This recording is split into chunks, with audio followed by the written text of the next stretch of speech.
ये आकाशवाणी पटना है। मान्यता प्राप्त राष्ट्रीय राजनीतिक दलों के राज्य स्तरीय चुनाव प्रसारण में प्रस्तुत है भारतीय राष्ट्रीय कांग्रेस का चुनाव प्रसारण करता है डॉक्टर संजय यादव। कांग्रेस ही एक पार्टी है जो जनता के लिए काम करती है। बीजेपी सरकार तो उद्योगपतियों के लिए काम करती है।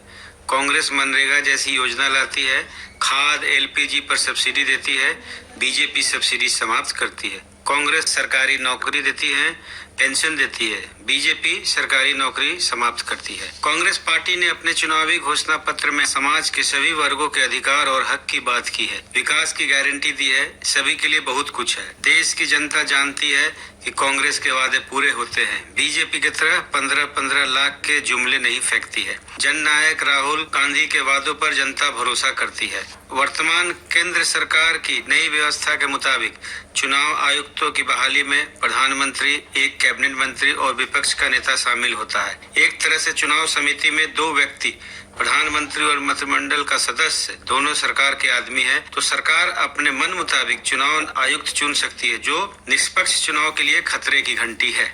इलेक्ट्रल बॉन्ड स्कीम को सुप्रीम कोर्ट ने गैर कानूनी करार दिया है। जारी डेटा से यह सामने आया है कि बहुत सारी कंपनियां ने अपने कुल कीमत और आमदनी से अधिक चंदा भारतीय जनता पार्टी को दिया है। यह भी एक बड़ा घोटाला साबित होगा। कांग्रेस का वादा है अग्निपथ योजना को समाप्त कर दिया जाएगा और उसकी जगह बहाली में पुरानी व्यवस्था कायम की जाएगी।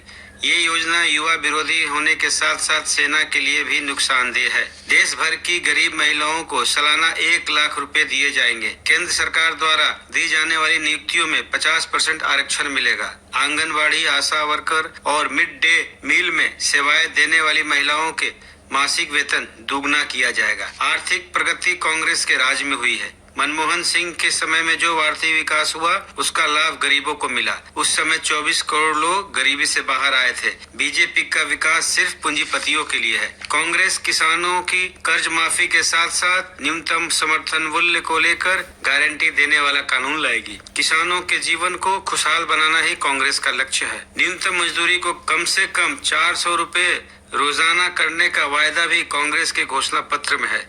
जातीय जनगणना करवाने के साथ साथ अनुसूचित जाति, जनजाति और पिछड़ों के आरक्षण की 50% सीमा को खत्म करने की बात कही।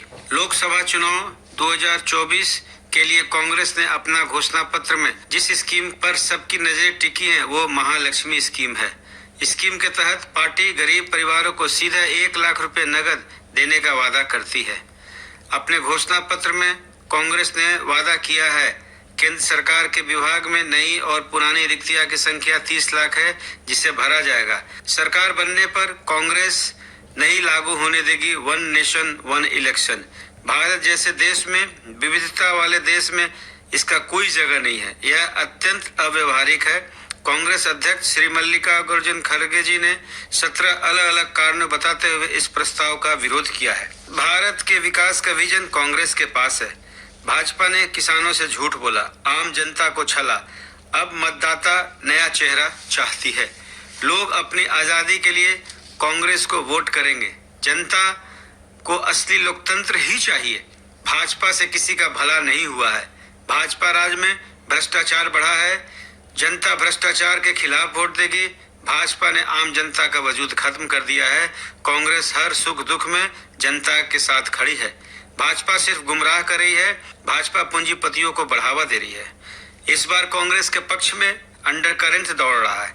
जननायक राहुल गांधी जी की न्याय यात्रा में उमड़ा जन सैलाब इस बात का संकेत है कि बिहार बदलाव चाहता है। इस बार कांग्रेस अपनी 100% सीटें जीत रही है। वहीं महागठबंधन भी क्लीन स्वीप करेगा। Jammu Kashmir, CAA, erectile bond सहित दर्जनों ऐसे मुद्दे हैं जहां बीजेपी ने विपक्ष और जनता की असहमति के बावजूद बहुमत के आधार पर फैसले ले लिए, कानून बदल दिया। कई मामलों में सुप्रीम कोर्ट को हस्तक्षेप करना पड़ा। ऐसे में अब अगर बीजेपी को फिर से मौका मिल गया तो संविधान बदलने और आरक्षण समाप्त करने में नहीं झुकेगी। प्रसारण सुन रहे थे। प्रसारण करता थे डॉक्टर संजय यादव। ये आकाशवाणी का पटना केंद्र।